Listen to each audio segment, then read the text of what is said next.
Why you shouldn't pluck your nose hairs.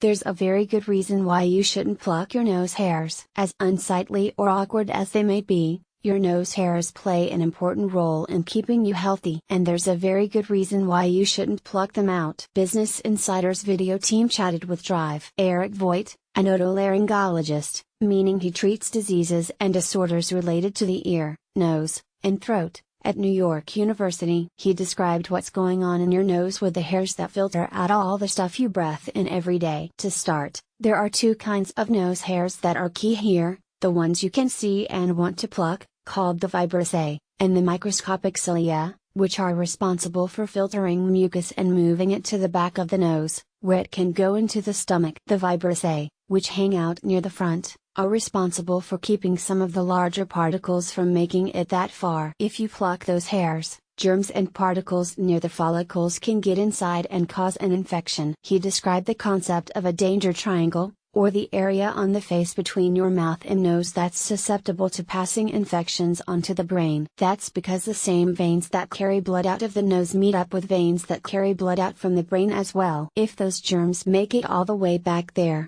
Voigt said, it could lead to conditions like meningitis, in which the protective membranes on the spinal cord and brain become inflamed, or brain abscess, another type of inflammation and swelling that happens in the brain, related to an infection. These types of infections are rare, but they can cause serious trouble for people with weakened immune systems. And, depending on the infection type, bacterial meningitis, for example, the infections can be extreme and in some cases deadly. So the next time you're considering plucking a stray hair, consider trimming it instead, so long as you don't get too close to the skin inside your nose. It could keep the danger triangle from becoming a full-blown problem.